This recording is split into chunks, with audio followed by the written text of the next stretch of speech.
All right, welcome back to another episode of 2X, the podcast where I share specific actionable insights to help you scale your business twice as fast. In this episode, let's talk a bit about screening candidates. So assuming you've attracted some talent or either they're directly applying to you or you've gone out proactively to seek them out and encourage them to apply, the next step is to screen them to find if they are a good fit. Before we jump into the actual interview techniques, let's talk a bit about what fit looks like. So remember, fit is not necessarily likability. It's not about charisma. Charisma can be an important factor depending on their role, but generally you don't want to fall into the trap of merely hiring someone because you like them. So what are you looking for then in terms of fit? My recommendation in terms of approach is number one is you are looking for what I call culture fit first and foremost. And culture, we've talked about culture in one of the previous videos, one of the previous episodes, but generally culture encompasses a bunch of things. So it encompasses your company mission, your company values, kind of your work ethic, and kind of your work style as well. So those are all of the elements and also the kind of the organizational chart. So that's the key components of culture. You want to make sure that people who you bring on board first and foremost are a good culture fit. Why? Because skills, generally you'll find that most people, even if they're very adept at whatever skill, they will still have to retrain, relearn certain things as they join your organization anyways. So it's not to say that skill is not important, but I would say skill is the bare minimum. Right, so it's the easiest to screen out for. So start instead with the tough things. Focus on people who truly are a culture fit first. Second is what I call mindset fit.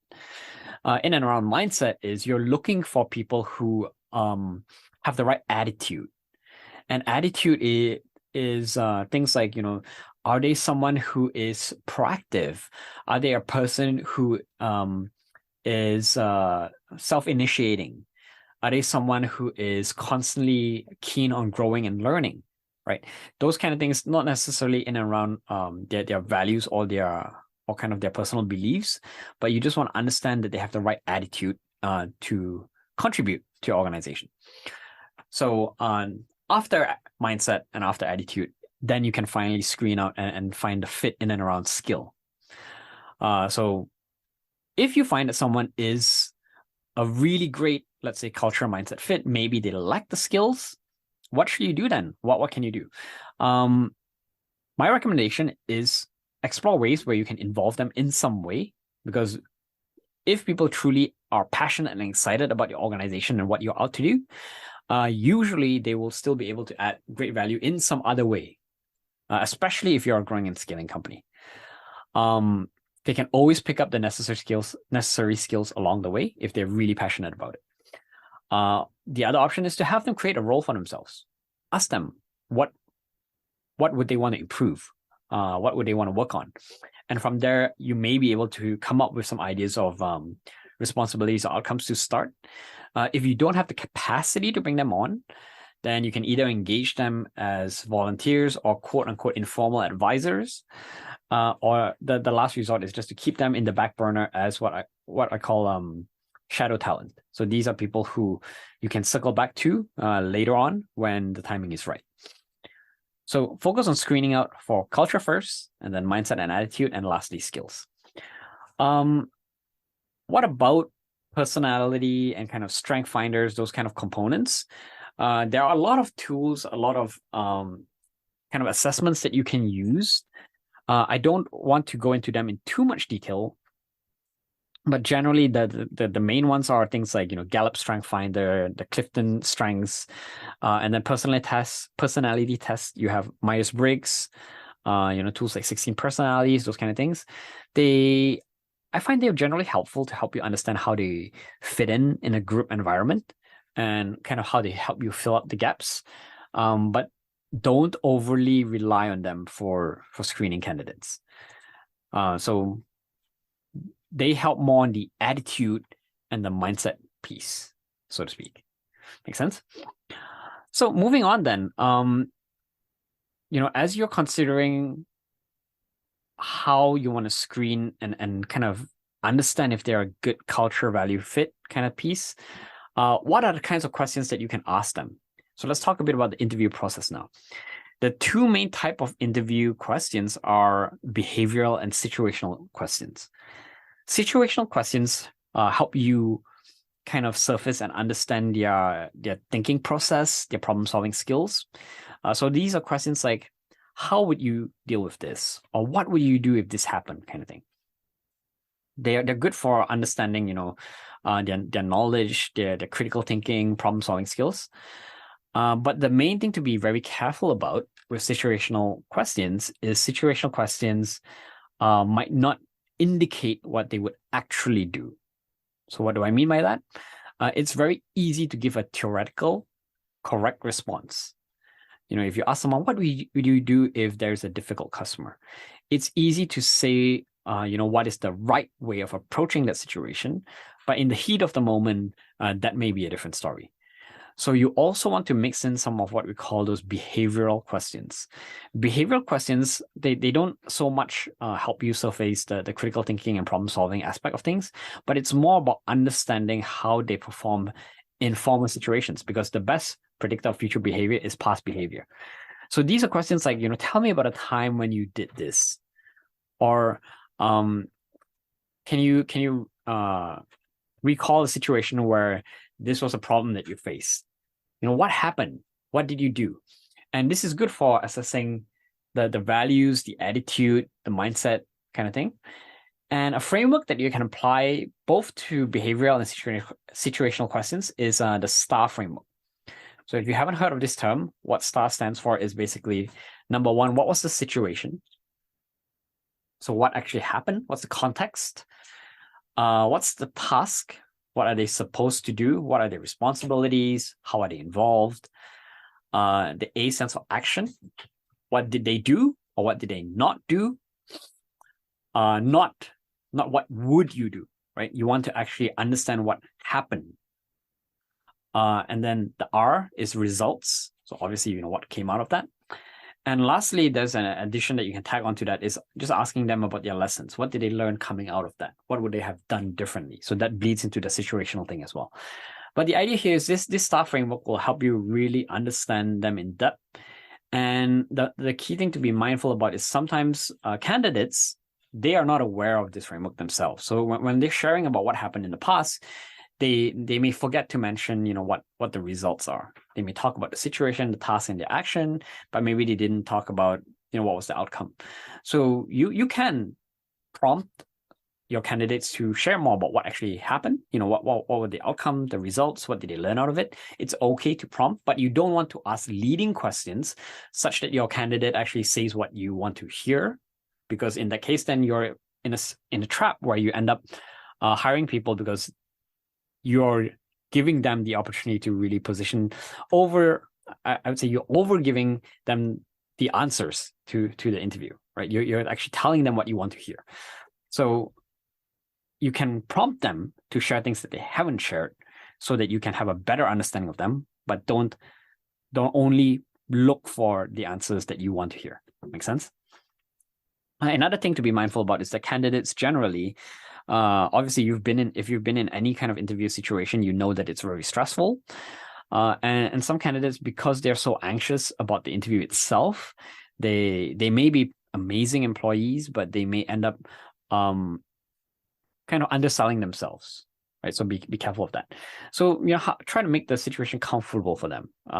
In this context, some of my favorite things would include, instead of a very rigid and professional interview environment, mixing it up and making the interview process as natural as possible, where you're doing things like going for a walk with a candidate, or maybe sitting down over a coffee, or maybe doing some form of interactive interview where, Automatic's a good example. They're an organization where most of the employees work remotely, and the entire interview process is mostly through email, through messaging, instead of video, because that's how the team typically interacts on a day-to-day basis as well. So how can you create a comfortable environment where people can naturally talk about the things that matter to them and highlight their own strengths as well? So as you are hearing their responses, I've talked a bit about a STAR framework. Other things to kind of listen for and look out for is you want to try to understand as they're talking about how they solve those problems. Obviously, you're trying to see how creative they are in and around how they solve those problems. You're trying to understand what variables and factors go into kind of how they've arrived at a conclusion for the resolution or for the solution. You want to understand what are the values that inform their decision. Why do they think one is more correct or more appropriate over another course of action? Are they the kind of person who actually gets things done? Do they focus on kind of the team as opposed to being overly focused on themselves? Are they using we language as opposed to I did this, this was my accomplishment? Because obviously in most situations, anything is never only individual contribution, right? So be careful, right? Are these people showing and only highlighting their achievements, or are they actually good at getting things done? Do they actually make things happen? So just be very cognizant and very mindful of how they're sharing as well. Other good characteristics to look for is persistency, right? Are they people who give up easily, or are they willing to try different things? Do they persist in the face of challenge? Do they look for alternative solutions? How do they try to resolve certain things if they don't work out the way it's supposed to? As you approach all of this, it will help you get a better picture of the candidate. I'll give you an example of listening for the right things in and around, let's say, values. So, for example, if one of your organizational values is sustainability, if you're asking someone the question, tell me about a time where you gave back to the community. If one person says, oh yeah, I recycle. And if another person says, yeah, I'm a part of a community garden, I volunteer, I'm on the board of this nonprofit. If you know what to listen for, then obviously you'll know that candidate B, or the latter candidate, is a lot more passionate about the topic. And it's important for you to have your recruiters, and whether it's external recruiters or internal, clearly understand this. Because yes, if someone says that they recycle, very easily, if the recruiter is just checking a box to see if they have that quote unquote superficial value, then if they're not understanding what to listen for, they could end up bringing people who, like I say, are bullshitting about the values and their passion in and around the topic. So be very mindful of that. Clearly define what a good answer looks like, right? Another thing I like to look out for in candidates is, are they here for what I call an experience, or are they trying to achieve a goal? And what I mean by experience versus goal is sometimes, for example, you may find someone who, let's say, for example, they have no startup experience. They have a lot of corporate experience. And they are communicating in and around why they're excited to work for a startup. And the suggestion here is that they are trying something new. So they're there for an experience. They're not there to achieve something. And these people, once the experience is fulfilled, or if it's not what they expect, then they will end up moving away rather quickly. Instead, you want to focus on people who are there for a goal. Whether or not it's your company mission, or maybe it's to move up the ladder with their career, then these are usually ambitious individuals that are a lot more resilient and flexible, and they will tend to stay with you for a much longer period of time. They tend to be a lot more loyal as well. So, I'll give you an example here. So, for example, if you ask someone a question, why do you want to work for us? A bad answer might be, I want to work for a startup because I'm sick and tired of corporate, where I don't feel like my opinions matter, or I may feel like I'm a cog in the wheel. Those are what I call experience seeker kind of responses, right? A lot of people tend to get excited with the idea of working for a new company, or let's say a startup, for example. But generally, they could go for any other organization that shares that same characteristics in terms of the experience that they're seeking. And the question is, does your organization embody what they envision that experience to look like? And if not, maybe they're looking for something else. So if you see people job hopping a lot on their resume, that's usually an indicator that they're an experience seeker. Versus, let's say good answer. Someone might say, oh, I believe that other telecommunication companies are ripping off customers, and I believe that your company stands for doing things differently that's in the best interest of the customer. That's why I'm excited to work at your company. That is a much stronger answer because that is goal oriented. They care about what you're doing, and they feel like by joining your company, they're a part of that movement, the part of something bigger than themselves, right? So these people are usually more foundational and kind of what we call transformational hires. And we'll go into that in a second when we talk about retention and letting go or offboarding employees. But generally, these people are people who care more about your company, and they will hang around a lot longer as well. Whoops. So, red flags to kind of watch out for. If they tend to just name drop, performance drop, focus on their achievements, their awards, and they're dodging your question in and around what actually happened or how they actually achieve those targets, then that's generally a red flag.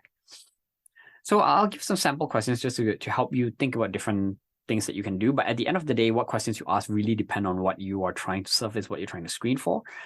Ones that I like, for example, if you could open your own business, what would it be and why? That helps you understand kind of what they're excited about, both what they're passionate about in terms of industry, but also what do they care about. Asking people things like, if you won $1 million, what would you do with the money? Right? It helps you understand their values. You can challenge them with problems. You can ask them like, hey, if this happened, or it could be a real problem that your company is facing. You can ask them for how they would approach it, but don't actually ask them to actually solve it. But you might say, hey, recently we had a customer come back and return this product. How would you deal with that? Those kind of questions. You could ask them also, questions that will help them help you understand how they assess what is a right or wrong answer. For example, is it better to be perfect and late or good and on time? Why? Ask them to elaborate, right? Tell me about what motivates you, what frustrates you. So motivating and frustrating, they're both opposite sides of the spectrum, but they both generally help you understand as well a person's values and what they care about. So yeah, those are just some sample questions. There are many other questions you can ask. On the behavioral side of things, so the ones that I just mentioned are more situational type of questions. Behavioral might be, tell me about a time when you set difficult goals. What do you do to achieve them? Walk me through the process and the purpose. Tell me about a time you screwed up. Describe the best boss that you've ever had. What are the top 3 things that you're working on right now, and how are you working on them? Right? Those are all some sample questions. Your goal as you are screening for candidates is going to be a two-way street. Remember, they're also screening for you. So if your organization is facing certain challenges, you want to be transparent about that, because you don't want to give them the experience or the false sense where you promote one thing, but then once they join your company, it's a whole different story on the other side of the fence. So make sure that you're transparent about any issues, if you do have any issues. Communicate what is expected in and around culture. Understand, do they share the same viewpoint in terms of work-life balance? How does it manifest for them? What do they care about? You can also test and evaluate how well they navigate awkward topics. So your goal here is around understanding, is there the element of mutual respect? And are they able to be direct, or are they confrontational, right? So there's no right or wrong answer, but your goal is just to understand if they fit the mold of what you're looking for. To kind of wrap it up, some additional things to do is make sure that you're doing your reference checking. So as you're screening these people, see if you can actually reach out to people that they've worked with in the past. Reference checking comes twofold. One is the references that they provide, and then you can do your own reference checking on other people that they work with, even if they haven't provided them as well. Generally, if they are not on the reference list, if they are working for a HR savvy company, you will find that most people will not say bad things about their colleagues because they don't want to get in hot water on the legal side of things. But it's very easy for you to know if someone is good versus bad.